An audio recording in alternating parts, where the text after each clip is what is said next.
السلام علیکم ناظرین، اس ایپیسوڈ کے آغاز میں ہم سلطان محمد اور حسین آغا کو دیکھتے ہیں۔ حسین آغا سلطان محمد سے کہتے ہیں، سلطان معظم، میں درینہ قلعے کو روانہ ہونے سے پہلے آپ کی دعا لینے کے لیے حاضر ہوا۔ سلطان اپنے ہاتھ میں ایک کتاب پکڑے بیٹھے ہوتے ہیں اور اس کتاب سے پڑھتے ہوئے کہتے ہیں، ریاست دو ستونوں پر قائم ہوتی ہے، تلوار اور قلم۔ اگر تلوار قلم پر غالب آنے کی کوشش کرے تو وہ فتنہ پیدا ہوتا ہے اور ستونوں میں دراڑیں پڑ جاتی ہیں۔ اس کے بعد حسین آغا سے مخاطب ہو کر کہتے ہیں، بتاؤ حسین، کیا تم سمجھتے ہو کہ میں اپنی ریاست کی ستونوں میں دراڑ ڈالنے دوں گا؟ حسین آغا کہتے ہیں، ہرگز نہیں سلطان معظم۔ سلطان پوچھتے ہیں، تو پھر تلوار نے قلم پر سبقت لینے کی کوشش کیوں کی ہے؟ تم نے اسحاق کو دھوکہ کیوں دیا؟ حسین آغا کہتے ہیں، تلوار وہی حکم اٹھاتی ہے جو قلم لکھتا ہے، لیکن جب حکم کمزور ہو جاتا ہے تو تلوار بھی کمزور پڑ جاتی ہے۔ مجھے خوف تھا کہ کہیں میری ریاست کمزور نہ ہو جائے سلطان معظم۔ سلطان حیرانگی سے اسے پوچھتے ہیں، کیا تم نے ریاست میں کمزوری دیکھی؟ اس پر حسین آغا کہتے ہیں، ہرگز نہیں میرے سلطان، ریاست میں نہیں بلکہ اہل ریاست میں۔ اسحاق پاشا ایک معتبر بھی ہیں اور تجربہ کار بھی، لیکن ہمارے شہزادے بایزید ان کی کمزوری ہیں۔ خلاصہ کلام یہ کہ اگر آپ کے حکم کی سرکشی صدر اعظم بھی کرے تو میرا موقف واضح ہے، میں آپ کے اور اپنی ریاست کے ساتھ ہوں۔ سلطان کھڑے ہوتے ہوئے ان سے کہتے ہیں، تاکہ ہماری ریاست کمزور نہ ہو، ہم گوارے کے بچے تک کو ذمہ داری دے دیتے ہیں اور تم بھی انہی میں سے ہو، کیا ایسا نہیں ہے؟ اس پر حسین آغا کہتے ہیں، اللہ کا شکر ہے سلطان معظم، لیکن سلطان کہتے ہیں، جو اپنی حد پار کرے گا وہ ریاست کا توازن بگاڑ دے گا۔ لالچ ینی چری کو زیب نہیں دیتی حسین، ینی چری اطاعت کے لیے جانے جاتے ہیں۔ حسین آغا جیسے ہی بولنے لگتے ہیں، سلطان ان سے کہتے ہیں، سنو میری بات سنو، مجھے تمہارے وظیفے کی کامیابی پر کوئی شک نہیں، کیونکہ تم میرا مکمل اعتماد ہو حسین، میرا رب تمہیں کبھی بھی رسوا نہ کرے۔ اس پر حسین آغا آمین کہتے ہیں اور اس کے بعد سلطان کا ہاتھ ادبانہ انداز کے ساتھ چومتے ہیں۔ اگلے منظر میں ہم گابر کو دیکھتے ہیں جو اپنے تخت کے سامنے کھڑا ہوتا ہے۔ اسی دوران ولاد اندر داخل ہو کر اس سے کہتا ہے، میرے بادشاہ، آپ نے مجھے طلب فرمایا؟ گابر کہتا ہے، ہاں، میں نے سنا ہے تم درینہ کے لیے جا رہے ہو۔ ولاد کہتا ہے، اگر آپ مجھے نیک تمنائیں دینے کے لیے بلانا چاہتے ہیں تو اس کی ضرورت نہیں، مجھے کبھی اس کی حاجت نہیں رہی۔ گابر کہتا ہے، میں نے تمہیں یہ بتانے کے لیے بلایا ہے کہ تم درینہ نہیں جا رہے۔ اس پر ولاد پوچھتا ہے، سبب میرے بادشاہ؟ گابر کہتا ہے، میں خود درینہ جا رہا ہوں، تم یہیں رہو گے۔ اس پر ولاد کہتا ہے، لیکن یہ ملکہ کیترینہ کا سخت حکم تھا۔ اس پر گابر کہتا ہے، ملکہ کیترینہ، اب تم اس کا حکم نہیں مانو گے، اور یہ کہتے ساتھ اپنے جا کر تخت پر بیٹھتا ہے، اور اس کے بعد ولاد سے کہتا ہے، تم میرا یعنی بادشاہ گابر کا حکم مانو گے، تم بادشاہ کے حکم کی نافرمانی نہیں کرو گے۔ اس پر ولاد کہتا ہے، کبھی بھی نہیں میرے بادشاہ، میں یہاں صرف آپ کی اور بوسنیا کی مدد کے لیے ہوں، ایک قسم کا فوجی مشیر۔ یہ سنتے ہوئے گابر کہتا ہے، بہترین۔ ہم دیکھتے ہیں کہ گابر جیسے ہی جا رہا ہوتا ہے، اسی دوران کیترینہ بھی اندر داخل ہوتی ہے۔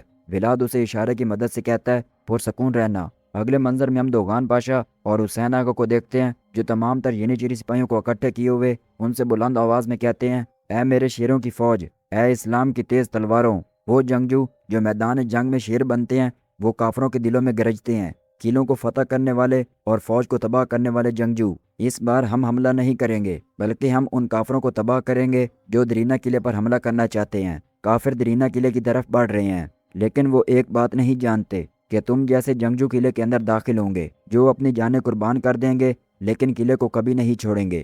ینیچری جو اس کے محافظ ہیں وہ ان لوگوں کا کیا کریں گے جو اپنی نظریں قلعے پر جمائیں گے؟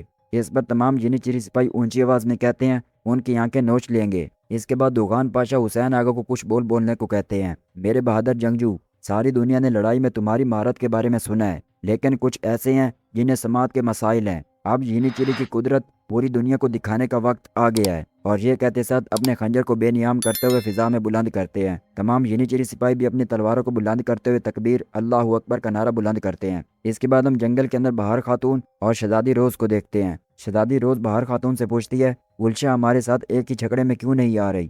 اس پر بہار خاتون کہتی ہیں، وہ اب بھی پریشان ہے، وہ گھٹن محسوس کر رہی ہے اور وہ اکیلی رہنا چاہتی ہے۔ شہزادی روز کہتی ہے، کیا انسان اپنے عقائد کو چھوڑ کر کسی اور کے راستے پر چل سکتا ہے؟ بہار خاتون جواباً کہتی ہیں، بالکل چل سکتے ہیں، ایک زمانے میں میں بھی تم جیسی ہی تھی۔ یہ سنتے ہوئے شہزادی روز کافی حیران ہوتی ہیں اور ان سے پوچھتی ہیں، کیا تم بھی بعد میں مسلمان بنی؟ اس پر بہار خاتون مسکراتے ہوئے ہاں کہتی ہیں اور اس کے بعد کہتی ہیں، سلطان سے میری شادی سے پہلے میں ایک اور عقیدے کے ساتھ پلی پڑی تھی، میں کسی اور طریقے سے عبادت بھی کرتی تھی، اس کے بعد میں بدل گئی۔ شہزادی پوچھتی ہے، آپ کو کس نے بدلا؟ اس پر بہار خاتون کہتی ہیں، کوئی نہیں، میں نے اپنے ماضی سے کبھی انکار نہیں کیا، لیکن میں نے منہ بھی نہیں موڑا جب میں نے سچائی کا سامنا کیا۔ اس کے بعد جنگل کے اندر ہم شامل صاحب، بالی صاحب اور باقی تمام سپاہیوں کو دیکھتے ہیں جو ہنگری فوجیوں کے لیے گھات لگانے کے لیے تیاری کر رہے ہوتے ہیں۔ جیسے بہادر پاشا بالی صاحب کے پاس جاتے ہیں، بالی صاحب ان سے کہتے ہیں تمام تر تیاریاں مکمل ہیں میرے پاشا۔ ایک بہادر آ کر کہتا ہے اچھا میرے پاشا، کیا یہ تیاریاں اور حملے آوروں کی تعداد کافروں کو روکنے کے لیے کافی ہیں؟ جواباً بہادر پاشا کہتے ہیں اگر یہ کافی نہ ہوتے تو کیا سلطان فوج کے ساتھ پیش قدمی کرتے؟ اب ہم قلعے کو لینے جائیں گے۔ وہ شخص کہتا ہے یہ ٹھیک ہے، پھر ہم کیا کریں گے میرے پاشا؟ بہادر پاشا کہتے ہیں ہم وہی کریں گے جو قلعہ ارسلان نے کافروں کے ساتھ کیا، ہم ان کی مزاحمت کو توڑیں گے۔ اس طرح وہ خوش قسمت محسوس کریں گے کہ وہ جنگل سے باہر ہیں، اور جب وہ درینہ پہنچیں گے تو ان کے پاس لڑنے کے لیے اتنی طاقت نہیں بچی ہوگی۔ یہ سننے کے بعد وہ شخص کہتا ہے اب میں سمجھ گیا میرے پاشا، بہت شکریہ۔ اس کے بعد ہم بوسنیا قلعے کے اندر تمام ہنگری سپاہیوں کو دیکھتے ہیں جو روانہ ہونے کے لیے تیاری مکمل کر چکے ہوتے ہیں۔ اسی دوران گابر باہر نکلتا ہے اور ان تمام لوگوں سے مخاطب ہو کر کہتا ہے ہنگری کے بہادر جنگجو، عیسائیت کے باوقار جنگجو، میں جانتا ہوں کہ آپ سب کی ذہنوں کو پریشان کرنے والے سوالات ہیں، ہم نے بادشاہ کا حکم کیوں مانا، ہم ابھی تک یہاں کیوں ہیں؟ اوپر کھڑے کیترینا اور ولاد بھی یہ دیکھ رہے ہوتے ہیں۔ گابر اپنی بات کو جاری رکھتے ہوئے کہتا ہے جو چاہے جا سکتا ہے لیکن میں یہیں رہوں گا کیونکہ مسلمانوں نے یورپ کی طرف پیش قدمی کی اور عیسائیوں کے خلاف جنگ کا اعلان کر دیا ہے، بالکل ویسے ہی جیسے انہوں نے بلغراد آنے پر کیا تھا۔ اس وقت ہنگری کا بادشاہ اس جنگ پر خاموش رہا، یہاں تک کہ اس نے انہیں ایک معاہدے کی پیشکش بھی کی، بالکل ماتیاس کی طرح، لیکن ہنیادی جانوس نے ایسا نہیں ہونے دیا۔ اس نے آپ جیسے معزز ہنگری جنگجوؤں کو اکٹھا کیا اور پہلے اپنے بادشاہ اور پھر عثمانیوں کے خلاف جنگ کا اعلان کیا۔ آپ میں سے بہت سے لوگوں کا باپ دادا وہاں لڑے اور یہاں تک کہ اپنی جانیں بھی قربان کر دیں، لیکن ماتیاس نے عثمانیوں کے ساتھ معاہدہ کر لیا اور اپنی غیر جانبداری کا اعلان کر دیا۔ اب میں آپ سے پوچھتا ہوں کیا تم ایسے بادشاہ کی بات سنو گے جو ہمارے رب یسوع کے لیے لڑنے سے ڈرتا ہے، جو چاہے اس بزدل سائے میں پناہ لینے کے لیے واپس چلا جائے؟ جہاں تک میری بات ہے میں واپس نہیں جاؤں گا اور میں اپنے خون کے آخری قطرے تک لڑتا رہوں گا۔ کیا تم میرے ساتھ ہو؟ ولاد ان تمام ہنگری سپاہیوں کو جذبہ بلند کرنے کے لیے اونچی آواز میں کہتا ہے بادشاہ گابر زندہ باد۔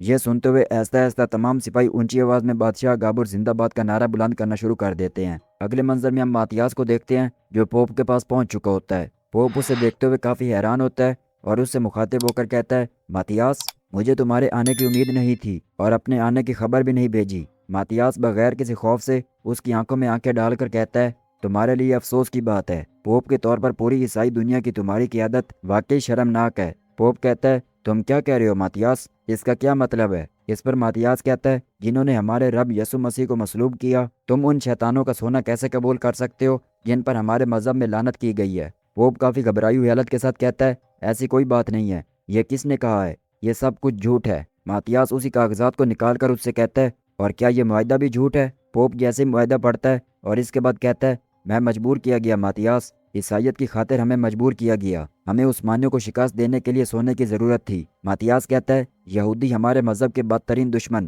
جنہوں نے ہمارے عیسیٰ فندی کے ہاتھوں میں وہ خبیث کیل ٹھونکے، تمہیں ان کے سونے کی ضرورت تھی اور وہ بھی عیسائیت کے لیے۔ تم ایک بدعنوان پوپ ہو، لیکن اب میں تمہارے ساتھ نہیں ہوں، آئندہ میرے راستے میں کھڑے مت ہونا، میں دوسروں کی طرح ہرگز نہیں ہوں، میں تمہیں کچل کر آگے بڑھ جاؤں گا۔ یہ کہتے ساتھ جیسے وہ جا رہا ہوتا ہے پوپ اس سے کہتا ہے تم ایسا نہیں کر سکتے، میں تمہیں جلا وطن کر دوں گا۔ ماتیاس دوبارہ اس کے پاس جاتا ہے اور بغیر خوف سے اس کی آنکھوں میں آنکھیں ڈال کر میز پر ہاتھ رکھتے ہوئے کہتا ہے کیا تمہیں لگتا ہے کہ میں تم جیسے پوپ سے دی گئی دھمکی سے ڈر جاؤں گا؟ ہم ایک ہی مسیح اور ایک ہی انجیل پر یقین نہیں رکھتے، اور اب اپنی زبان سے ہنگری کی سرزمین کا نام مت لینا۔ اور یہ کہتے ساتھ وہاں سے چلا جاتا ہے۔ اسی پر قسط کا بھی اختتام ہوتا ہے۔